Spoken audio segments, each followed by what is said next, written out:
This is the BBC. Dear brothers and sisters, all are welcome here at the Confessions podcast, whether saint or sinner. Hello and welcome. This is another Confessions podcast from your friends at the BBC, specifically the Radio 2 bit. This is where sinful members of the public come to tell their tales of deceit, debauchery and deception.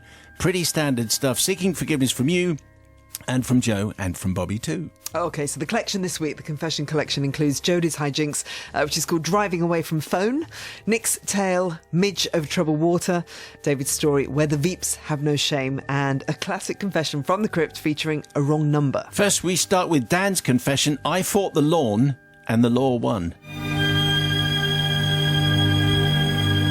Please be seated. Father Simon and the Heavenly Few, this tale goes back to the early 90s when I was a young boy. I grew up in mid-Wales, in a farming community where little happened. Certainly in the way of crime, apart from the odd bit of sheep rustling and occasionally polluting the village fountain with washing up liquid. And that was about it. My dad was the sort of man that liked anyone living under his roof to earn their keep, including his 10-year-old son. That's me. These jobs included scraping out the fire, cleaning the pond, mowing the lawn and moving stones. Are you listening, kids? Oh my God, I beg my kids to do that. I offered to pay them, they still won't do it. See, well, they wouldn't Rubbish last. kids. They wouldn't last very long in Dan's dad's house. Going to get rid of them. The jobs that had, but you could just order a few more online. Yeah, I'm going to. The jobs that had more prestige would always go to my brother Pete, who was 2 years older than me.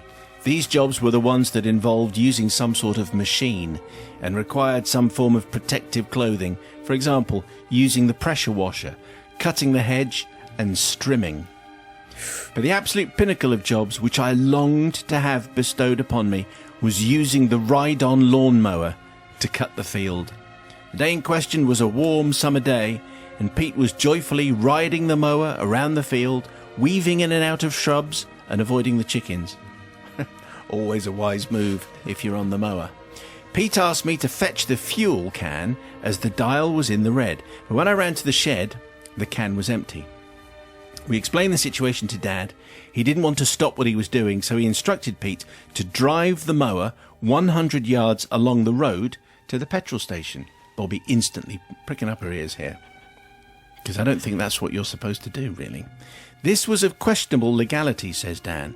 Although the pavement was wide enough for Pete to drive on, for all but 10 metres of the route, what were the chances of him being spotted in this short distance and getting into trouble? What would you think of the chances? Every chance. Every chance. So Pete pulls out onto the pavement and trundles along towards the petrol station. I cycled in escort, as this was very, very exciting for me still. When Pete reached the narrow curb, he looked both ways.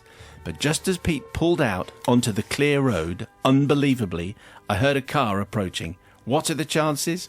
Well, I thought we're in trouble as the blue and then orange and then the white of the police Montego Panda car crested the brow of the hill. Before the car had even stopped, the door was open and the highly polished toe cap of the PC's shoe appeared on the ground. "Oi, what's going on?" he said as he flipped to a new page of his notebook. Oh, it's Dixon of Dock Green. Well, yeah, generic policeman, not from Wales. I frantically cycled back to the house. "Dad, Pete's being arrested! Come and see!" Dad downed tools and started walking towards the scene. What was going to happen, I wondered? Was Pete going to go to jail? How was Dad going to explain this? He did, after all, tell Pete to drive to the petrol station, so it's kind of his fault in the first place. It was at this point I saw a new side to my father. "What do you think you're playing at, you little plonker?" he says. "I told you never to drive that flipping tractor on the road, and look what you've done now." Pete looked confused and upset. I was just beginning to understand what Dad was doing when he looked at me. "And you knew he was doing this? You should have come and told me. What were you playing at? Honestly, blimey, governor." I added that bit. I looked equally upset. My dad continued, "I'm very sorry, officer. I had no idea." He then carried on his reprimand of us, which went on for minutes. "You're both grounded for a year," he said, "and no TV for a month, and no food," and so on and so on and so on. Eventually, the police officer, seeing that no punishment that he could offer would surpass what Dad was already levying on us, said, All right, well, no harm done. Just make sure you don't do it again. I will, officer, said my dad, reassuringly. They won't see the light of day for quite a while, let me assure you. Blimey, it all sounds a bit drastic. Pete and I made our way back to the house in silence, not entirely sure what had just happened. A few minutes later, Dad arrived on the mower. Good work, boys. Sorry about that. Anyway, who fancies an ice cream? Well, we were flabbergasted. The whole thing had been an act, which he'd got into just to get us out of punishment. So clearly, says Dad, don't need forgiveness from the police who were deceived by my old man, or from my brother who thought for a moment he was going to be in solitary for a year. But I ask for forgiveness from all the subsequent folk in my life who have used similar tactics, learnt from my dad that day to get out of sticky situations. Well, it's an interesting bit of parenting, a very interesting bit of parenting, so that what you do is you make it appear as though you're going to overly punish your children and then just buy them ice cream. So it's very interesting. Anyway, it clearly worked in this particular case in point, and it got Dan and his brother Pete out of trouble with the local police force. What do you say, Joe? Well, oh gosh, I know this is a difficult one. You're just in awe of the fact that the kids were offering to do work. Oh, yeah, absolutely. Just blatantly, really, really jealous. I was going to say this is when the scales fall from a child's innocent eyes when they see their parents grown-ups. Sorry Hello? about that. So, See their parents no, I'll what? stop, it's fine. No. I was just preparing for something else. It's fine. Parents what? Lying? Yeah, when parents lie and kids just go, oh, I thought you were perfect and you're not. So maybe it's a case like that. But then he kind of redeemed himself by offering to buy ice cream. So I'd say forgiven. Okay. In this case. Young Bobby. Well, it's tricky, isn't it? Because I'm assuming I don't know whether you're allowed to drive a ride-on mower down the road. I don't know. I think they have to have lights and things. But then horses don't. I think you can't. Okay. Horses don't. Bearing in mind that we don't. What I wasn't impressed with, Dan, is you didn't use the leverage that you'd earned. One ice cream doesn't seem to be enough. One ice cream? What, for all the lies that your dad told? I think you should have asked for more. I think you should have really, really, really asked for, extra TV for a month, definitely going to bed late for a whole year. Lollygobble chop bomb. Oh, yeah, and Do you garlic remember ice those? cream. Yeah, I do remember. I think really, More pocket money? I think, bear in mind, the police caught you, but the police were happy and satisfied that lessons weren't learnt, and they didn't take it too far, Yes. and I think the policeman secretly knew, and everything's Yes. all right in the end. So Bit like therefore- a Shakespeare, forgiven. Thank you very much. Comedy, I was going to say. The Confessions Podcast. Dear Simon and the benevolent bevy of beseechers. Oh, that works. One sunny October afternoon, as a treat for my girls' recent very good schoolwork, we'd arranged to take them to see a stage musical at a theatre in the nearby city of Bristol. The show was only marred by an unbelievable amount of rude noise from families sitting around us, but we still clapped and danced through the curtain call. It was after leaving the theatre that the following events took place. As we pulled out of the multi-storey car park, I reached into my handbag for my mobile phone, only to find that it was missing. My heart sank as I suspected that, as I had quickly replied to a text message at the end of the interval, I had dropped the phone not back into my bag, but onto the floor. Never fear, though, our favourite electronic device manufacturer with the fruit theme logo had equipped both my husband and I with the software necessary to track each other's devices. So using Paul's phone, I searched for my own, which did indeed show up as being back at the theatre. As we passed the doors, I jumped out of the car to retrieve it while Paul promised to circle the block and pick me up again. However, as I walked to the theatre, I witnessed the phone moving around the streets nearby. So I decided to send a text message to myself saying simply, if you're a lovely person who's found my phone, I'm back at the Hippodrome. After a few more minutes of watching the little circle bearing my face moving further and further away on the electronic map in my hand, I decided to leave the theatre to follow my phone. Whilst walking, I called my own number a few times, hoping that it would be answered by whoever was its temporary keeper, but no reply. I kept walking, the blue dot on the map representing the real me, following the circle with my face on. The gap was closing. My face paused at a location on the map called Veg Fest. I looked around me for a shop front which matched this name. At the same time as hitting refresh on the tracker all the time, the circle face moved on. I walked on. The circle face moved faster. I walked faster. Refresh again. This is a very modern confession. Circle face shot up the road and then paused again. I broke into a little trot to try and gain on the person I was following. After jogging along a little and checking again, my target was suddenly now behind me. Hoping that my message had been read and a lovely kind-hearted member of the public was returning to the theatre to find me, I turned on my heel and began a brisk walk back the way I had just come. At this point, Paul passed me in the car, began to slow to pick me up, but I waved him on, unable to explain that I was still looking for my phone, but hoping he'd guess either my worried expression or by the slight glisten to my forehead after my unplanned exercise on this unexpectedly sunny afternoon. When I reached the theatre once more, I refreshed and began looking around for someone who looked as though they might be looking for me. Alas, I was now being told that my phone was travelling away from my current direction, in the other direction completely.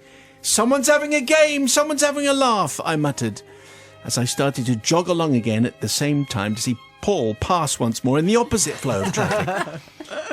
Blimey, eventually I noticed that ahead of the moving picture of my face on the map was a police station.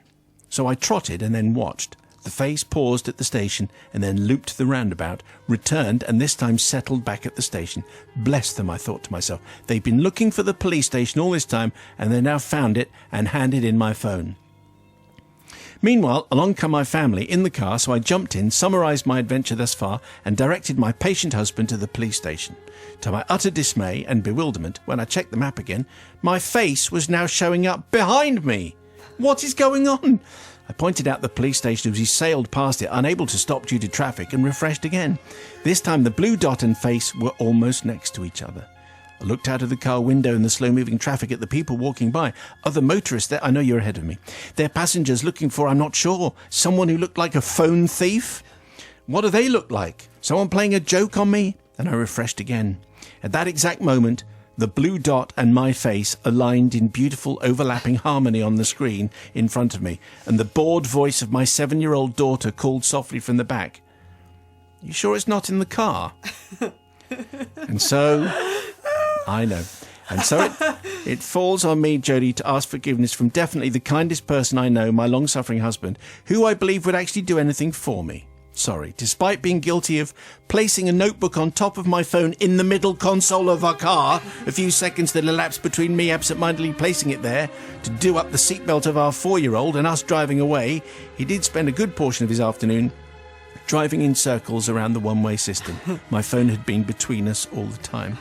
He got stuck repeatedly at lights and traffic outside the police station and navigating the back streets of Bristol, including going the wrong way down a couple of narrow one-way streets looking for me, whilst I was in fact unwittingly following him the whole time on foot.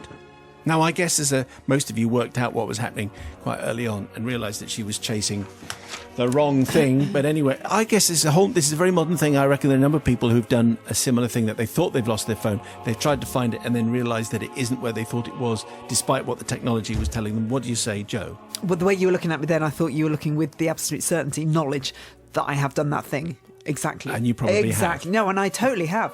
After we did, I think it was an in concert, there was something, and I had gone and got changed in Broadcasting House, which is a building just to the side of where we are now. And somehow that evening, because there's a lot going on, I managed to lose my iPad. But I had that fine thing on my iPad. And so other tablets are available, of course.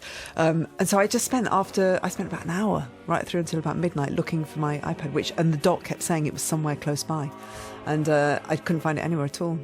It was a nightmare, and it was only the next morning when I think it was Sean Keaveney tweeted that he'd found an iPad in his studio in this very building, because it's very baffling. You do follow the dot, and then it just takes you in strange directions. I reckon Sean hadn't taken it in the first place. Do you reckon? Yeah, it was he's an unsavoury character. Anyway, so you have to forgive this. I mean, it's kind of funny that it was the 7-year-old that had the revelation and the realisation of where it was. But I think many people will have done the exact same thing. Bobby Pryor. Yeah, I think it sounds like the start of a dark drama, a kind of, early start, and then she goes missing, and then they're fighting. It could go anywhere. It's a brilliant start for a book, Simon, just giving you an idea. Okay, anyway, I'll work on another one. Just move, but I think it's, I don't know, it's one of those things where you go into panic mode when you lose your phone. You just panic, and that's the problem. If you didn't panic, you just thought about it, but you are forgiven, Jodie.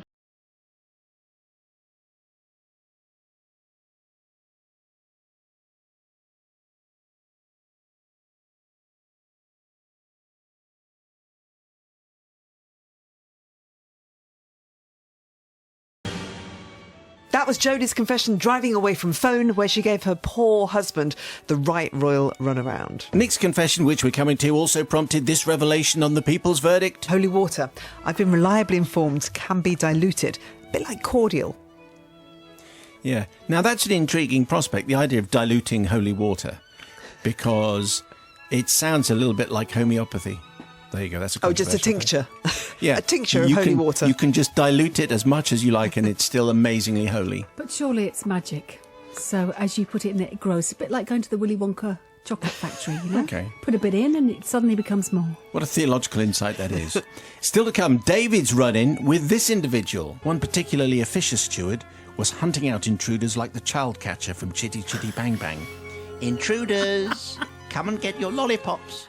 That's another voice. Do you think it's another voice that I could rely on and just slip back into every now and again? That gives you 2 or 3? At least. Thank you. Anyway, now's the time where we head over to the parish notice board, and Joe is going first. What have you got? OK, here we have a gentleman calling himself Andy Tooth Fairy Holmes, who says, I write not with a confession, but with a request for a mention of my confession-mad daughter, Abigail Holmes, who is 13 years old. Hi, Abigail. Unfortunately, Abigail has pretty rubbish parents, my wife Claire and myself. Around 5 months ago, Abigail lost a tooth one morning before school. She was very excited and thoughts soon turned to the Tooth Fairy and the exchange for cold, hard cash. Yes, good point. Abigail clearly knows there might not be a Tooth Fairy, but keeps up the pretense to save her younger sister the fret of finding out. When Abigail went to bed, she carefully slid the tooth under her pillow. Claire and I awoke the following morning to Abigail shouting out, "The Tooth Fairy hasn't been!" Or rather, the Tooth Fairy hasn't been, in a disappointed voice. Did angry voice to start off with, and then it was disappointed after.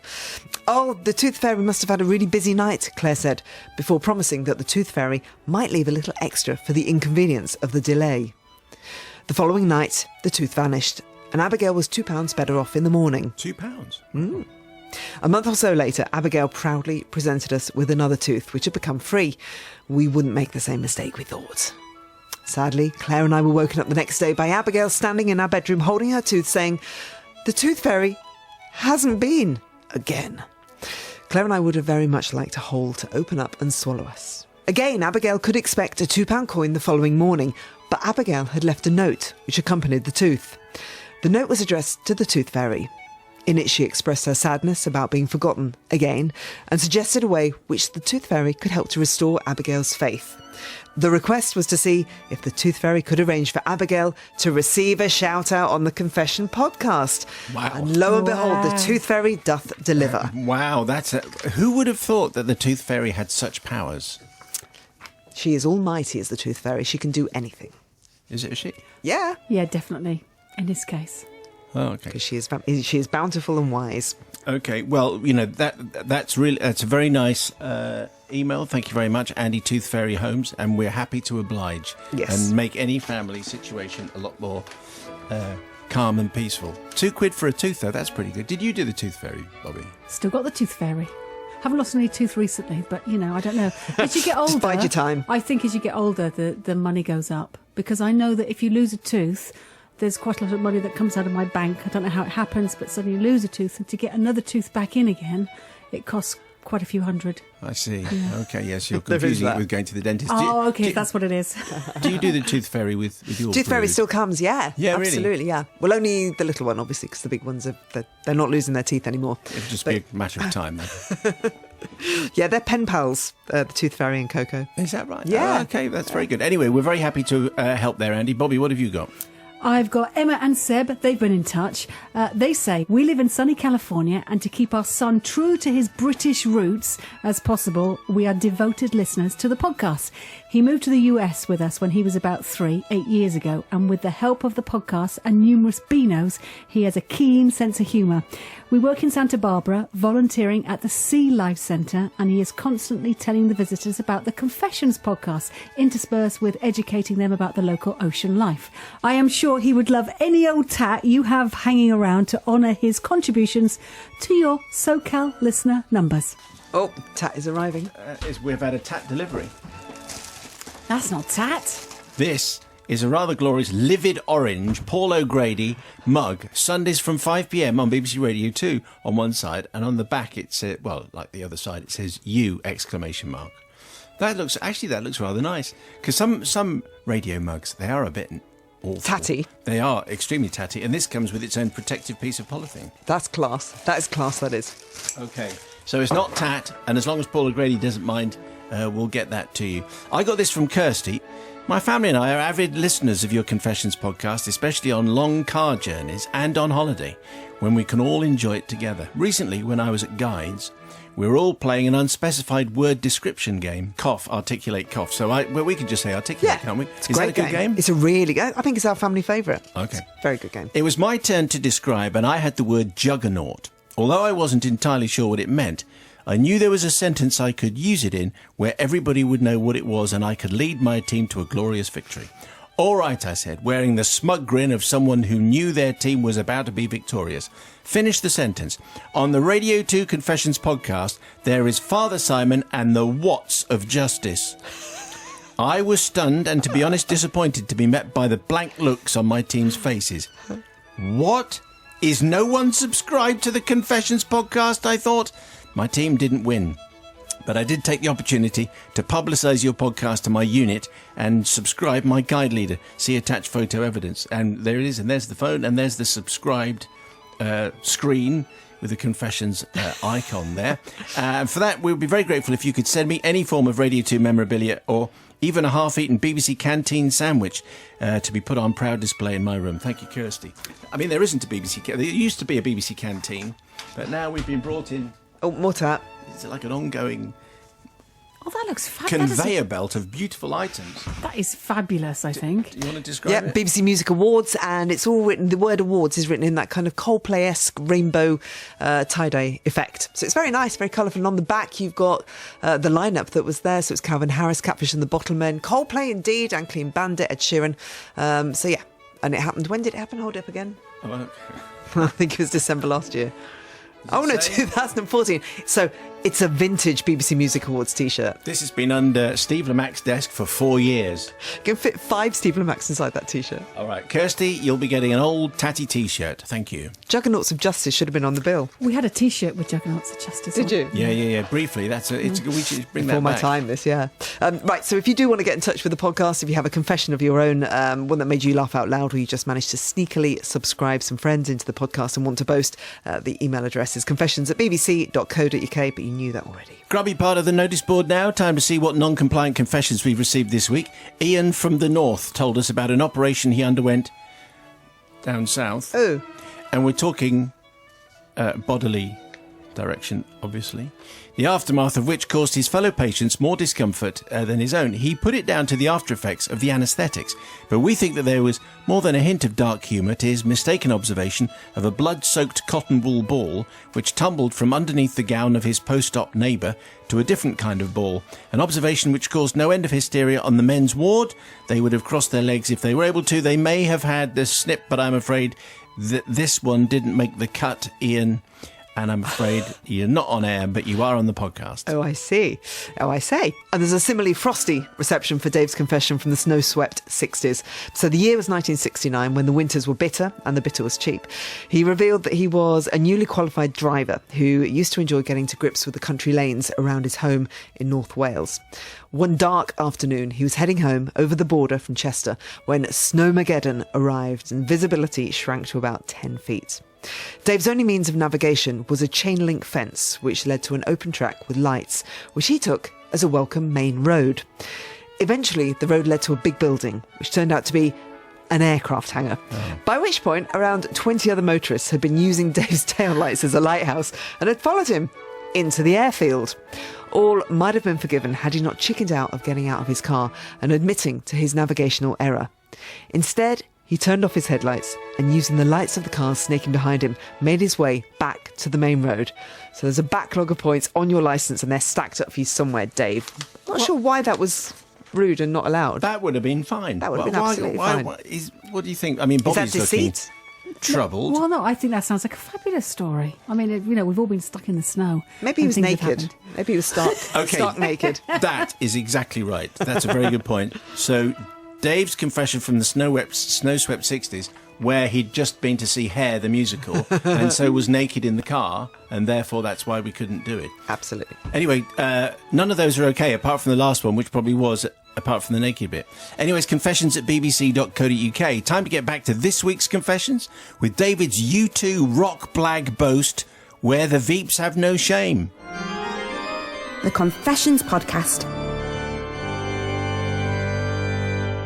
Dear Simon, Joe and the Collective, the tale I'm about to relay to you and the ever-forgiving listeners took place on the 8th of July, 2017, in Twickenham, southwest London. I think Joe and I were both there, actually, witnessing this. Yeah. It was on this day that my wife, Vicky, and I attended a concert by the popular beat combo known as U2, formerly The U2, but now just U2.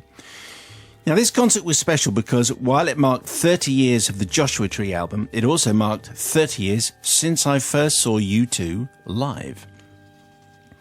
Since I first saw them, the experience of buying and attending a U2 concert has somewhat changed. Before the internet, I would spend many an hour queuing outside Wembley Stadium or Earl's Court, along with hundreds of others, to ensure the purchase of a precious ticket. We would often queue overnight, an ordeal made palatable by striking up conversation with fellow U2 fans. Today, the romance has to an extent disappeared, with queuing outside stadia replaced by queuing on ticket websites, frantically pressing the refresh button. The day of the concert came, and we took our place in the queue early, striking conversations with people from all over the country, swapping stories of their first time seeing the band and the lengths that they would go to get a ticket. Eventually the gates opened, and after the obligatory bag checks, we headed over to our selected spot. Not for us, the higher-priced red zone, but instead the plastic sheeting in the middle. After a while, we clocked that some of the people who we met in the queue could be seen going through the checks and into the red zone. Did they have a red zone ticket or a red zone pass? No, they did not. How is this happening? They just had standing like us, and we all had the same coloured wristband that everyone else had. The stewards must have made a mistake. Or, wrong tense, the steward must be making a mistake. My wife and I glanced at each other, nodded and raced quickly into to the zone, flashed our wristbands, and we were in. We had more space. We were next to the stage. We had our own bar. This is it. We thought our luck is in. But then after about 10 minutes, and after another 20 or so people had entered using the same ploy, the stewards realised they'd made a mistake. What were they going to do? They couldn't turf us all out, could they? It was their mistake. Surely that would be fine. Squatters' rights and all that. Yeah, good luck with that. Then quietly a group of stewards and security people started to make their way through the red zone, trying to pick out the interlopers and return them to the now massive crowd outside the zone. We didn't want to go there. We spent the next hour or so trying to move away from them, not making eye contact, trying to blend in. One particularly officious steward was hunting out intruders like the child catcher from Chitty Chitty Bang Bang. Intruders! Come and get your lollipops. We ducked, we dived, we hid behind larger fans.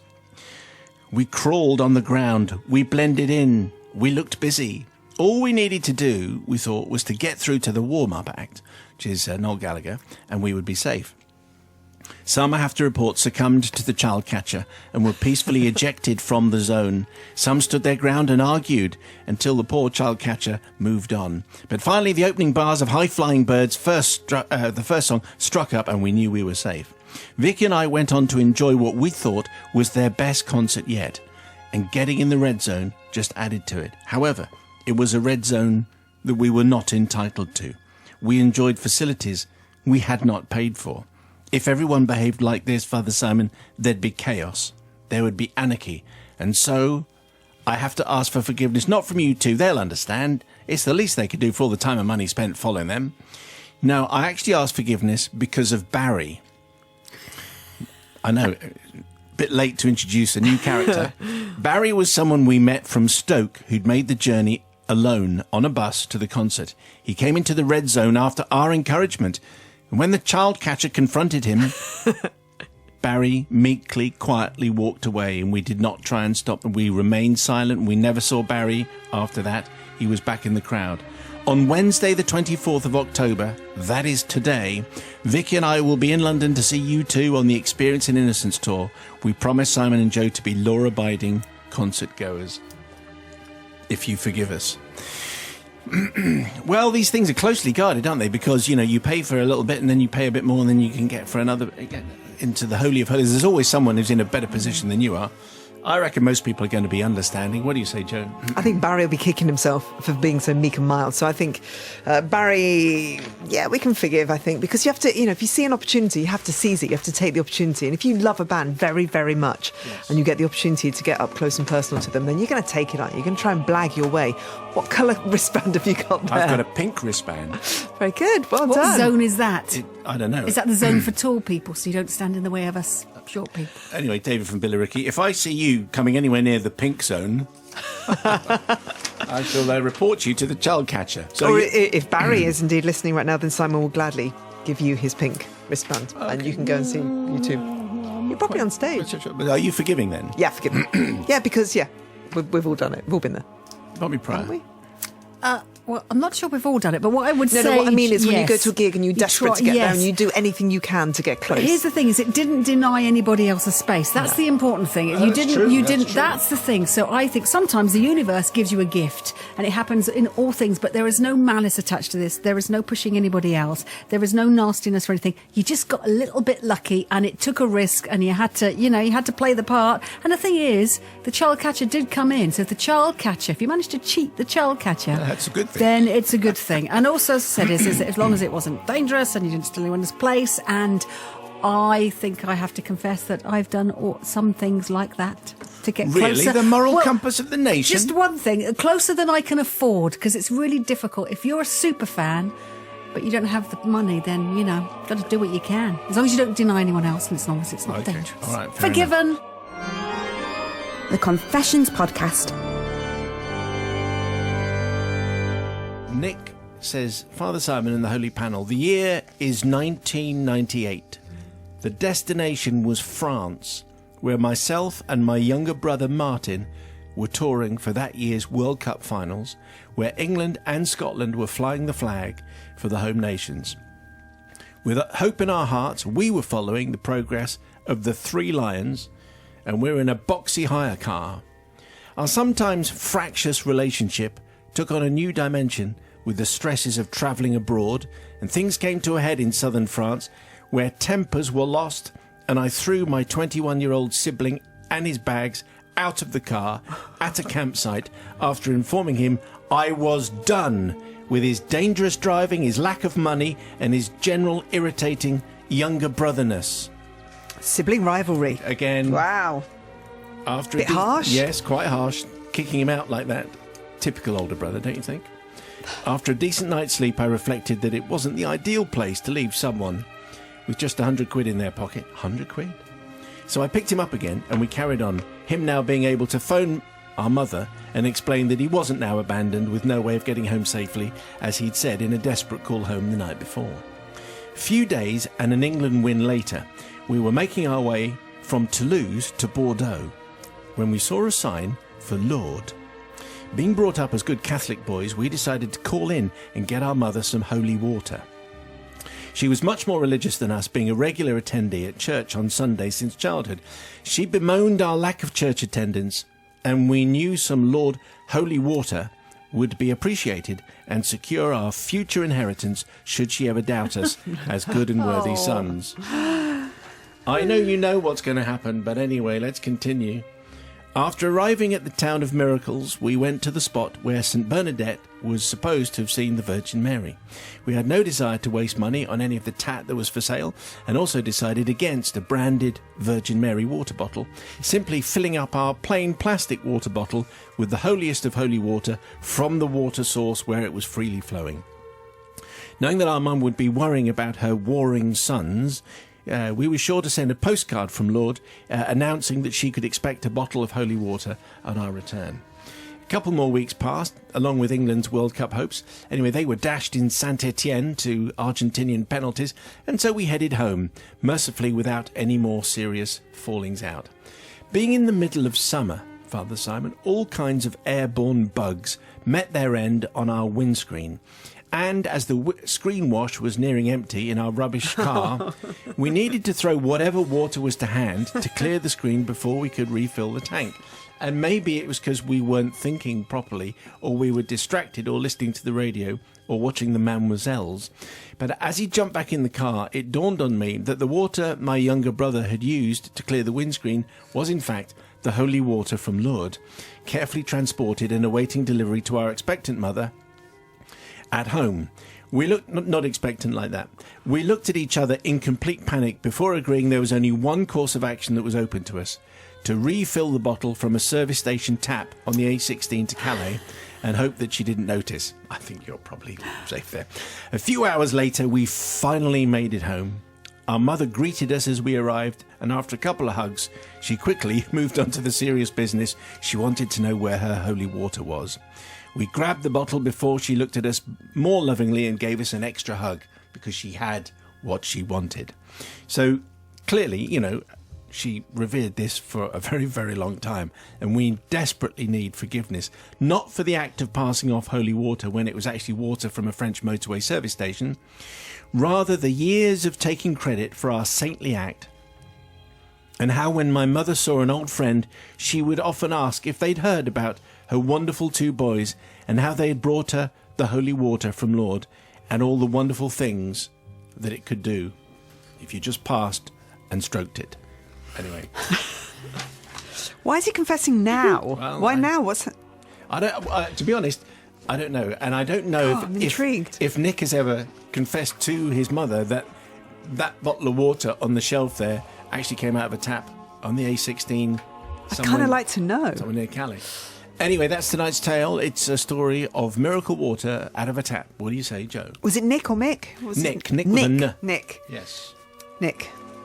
This will be Nick with absolutely no moral compass whatsoever. No. I mean, did he ever have one? I doubt it very much indeed. Certainly has never had one since that day. Must have been very difficult sleeping at night with all the guilt on your filthy conscience, Nick. This is a terrible thing to do. Filthy. I love it. Dreadful thing to do to your poor, poor mother, all these years living in the belief that she had holy water. Terrible thing to do. Not forgiven, obviously.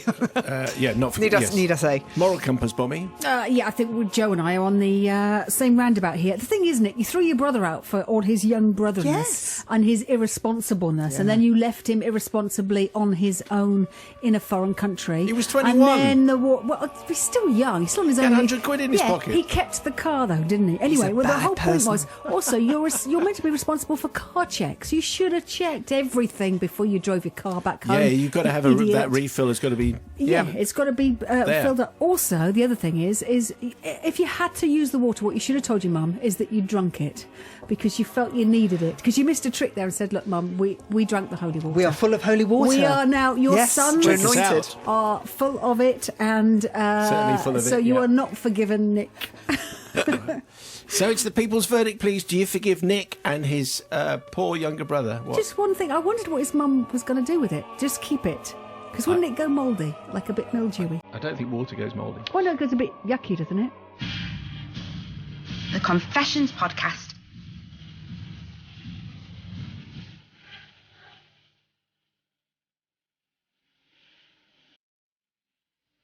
Confession there from Nick, which we called Midge Over Troubled Water. And if you missed the confession going out live, then you wouldn't have heard the reaction on people's verdicts. So here's another chance to hear one of our favourite responses. No way is he forgiven. That's a despicable thing to do to a Catholic believer and also their mother. Awful. Well, I guess you can understand the point, but it was a nice confession. Thank you, Nick. That's it from this week's batch of confessions. You can send in your own shadowy secret to confessions@bbc.co.uk. But before we go, time for us to dig out a confession from the crypt, which is called I Want Andy. This week's has been requested by Laura, who says, "Hi, Simon, Joe and Bobby. I listen to the podcast each week and I've got my girlfriend into it too. One confession in particular got her to start downloading the podcast and I hope you can dig it out. From memory, a man kept receiving phone calls in the night from a drunk person who'd got the wrong number and was asking his friend to come and pick him up from a night out. I can't remember what happened next, but I do remember it had us in fits of laughter in the car. Thank you, Laura." Okay, well, here it comes. And as you can tell, I've got a cold. The Confessions Podcast. Tonight's confession comes from Alistair. Just checking I've got everything that I need. Yes, I have everything that I need. Oh, is this going to be a production? Brilliant. Hardly. Yeah. Is Ray in it? Mr. Winston? Oh, yeah. Dear Father, Son of the Caring Collective, being a regular listener to the show and having enjoyed many a confession, I seek forgiveness for an incident of my own which occurred quite recently. I work early mornings.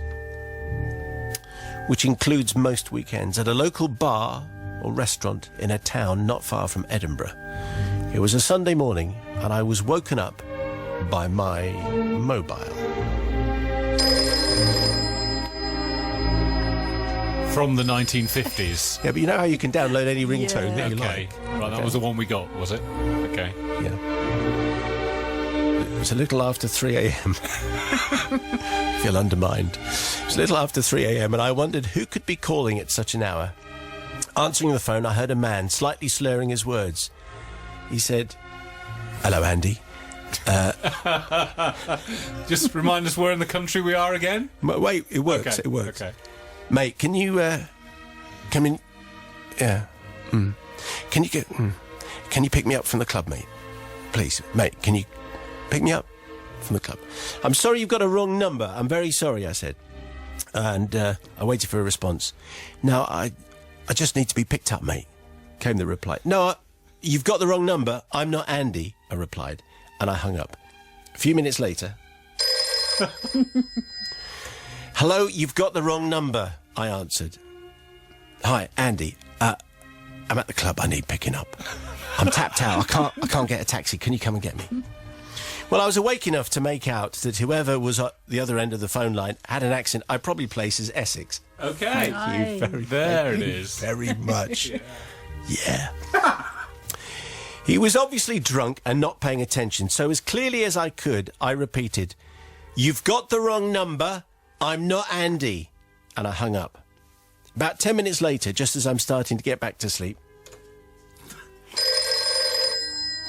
Okay. "Wrong number," I answered, and hung up. A few minutes passed. "Wrong number, not Andy." I was getting annoyed at this point, as you might have realised. Obviously undeterred, the caller continued, "Andy, mate, could you stop playing about?" Actually, he used different words, but can you stop playing about? Can you just come and pick me up? "Why don't you get it?" I asked. "I'm not Andy. Is Andy Scottish? Can you not tell by my voice that I'm not Andy?" Obviously, I don't have the repertoire. No. Okay. No. "Can you not tell by my voice I'm not Andy?" Not waiting for a reply, I hang up. Several minutes pass. I'm falling asleep. "Not Andy!" I shouted. "Why have you got Andy's phone?" asked the idiot. "I haven't. I'm not Andy. I don't know this Andy. I'm not even in the same part of the country as you, as far as I know." I was trying my best not to swear loudly down the phone at him, but it was getting difficult not to be all Malcolm Tucker on him, and this time he hung up. Finally, I thought, the message had penetrated his thick, inebriated skull. About 15 minutes had passed, and I was once again drifting off to sleep. Again, I clenched my fists, I stifled a scream, and I answered, "Still not Andy, still a wrong number, and you're still a complete half-wit." Again, this is a family show, so the exact wording may have been a little different, and I hung up. Again, several minutes passed, but the dreaded feeling that the phone would ring again was stopping me from attempting sleep. Minutes passed. A few more minutes. Yeah. Wonder what's coming. Oh, there it is. Exasperated, I answered, "Yes." "Andy, mate, I'm in the club. Could you come and pick me up?" What? Now, it's the next bit for which I seek forgiveness. I don't know where the idea came from, but in my defence, I was tired and irritated. "OK," I said, "just get a taxi. I can pay the fare if you pay me back when you can. I know it's a long way, but that'll be OK. Just get in the cab, say I'll pay." A moment of silence, then, "All right, cheers, Andy." And he hangs up. I'm happy to say that the phone did not ring again that morning, and I did get back to sleep. Unfortunately, I slept in, didn't wake till 6 a.m, which was when I was meant to start work. Luckily, a quick explanation and a promise to stay on to make up time was satisfactory to avoid castigation.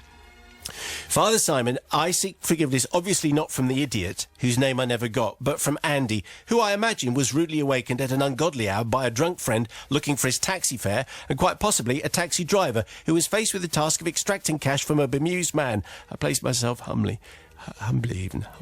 at your mercy. P.S. I never heard from the idiot again, nor any Andy seeking an explanation. So that was it. I mean, maybe it's the kind of conversation that you might have had. I don't know, but clearly he was waiting for a very long time for the cab because it probably never came, I'm suspecting. Sister Bobby from the Priory, what do you think? It's tricky, isn't it? Because when someone's in distress, you feel the need to help. But I'm surprised he actually Not if you didn't. don't know them. Well, yeah. Sometimes, if someone was stuck, if you had a sibling or a child stuck at a club, you'd hope someone might go and rescue them if need be. Well, I'm surprised. Slightly different. This is a drunk Yes. guy from a club. Yeah, okay. But I was surprised he didn't turn his phone off, or at least change his ringtone actually between calls. Maybe it was alarm. Probably his alarm. You see, you can't. You just don't know. No, actually, it's an easy one. You are absolutely forgiven because what you did is gave the man a route home, and I'm sure Andy would cope with it. Brother Matthew. Yeah, but turn off your phone. I don't buy the alarm thing. Just turn off your phone. Or we've all got those things on your What phone. if his mother, who's poorly, wanted to get in touch I'll with tell him you what from you do. next You door? block calls from that number. That's all you do. You block calls from that number. And also, do wrong numbers happen anymore? Because we've all got people's. I don't know any of my numbers at all. I just know the names. You just hit name on your phone. So for that reason, which doesn't appear to be related at all to the story, I am going to forgive. You are going to forgive? Yes. All right, okay. The Confessions Podcast.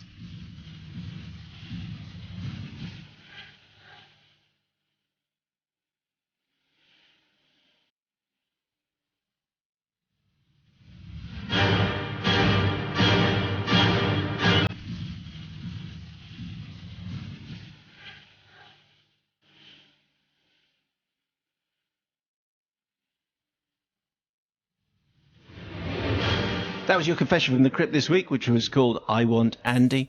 And I think you could tell that I did a very good Essex accent, although I had another cold. Recurring thing this. Yeah, I know, which I need to get sorted. On top of you do. Anyways, confessions at bbc.co.uk. And if you made it to the end of the last podcast, we asked you to tweet the phrase plaster in my pasty, or maybe plaster in my pasty, or plaster in my pasty. Anyway, thanks to Swanee, Luke, Neris, and all the others who tweeted that. This week's code phrase is going to be decided by Joe. Here we go. Bevy of Beseechers? I don't remember that. Were they a band? No, I don't. They were on the bill. They did the BBC Music Awards back in 2014. Bevy of Beseechers. Let's do Bevy of Beseechers then. Okay, so if you have something, don't forget to get off your chest. Why not unburden yourself?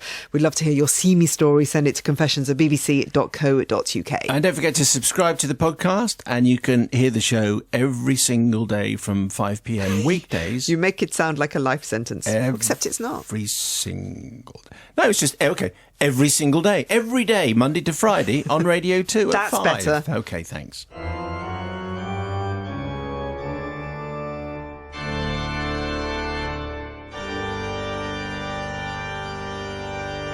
The Confessions Podcast.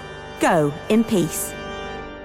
Listen to more podcasts from Radio 2 by downloading the BBC Sounds app.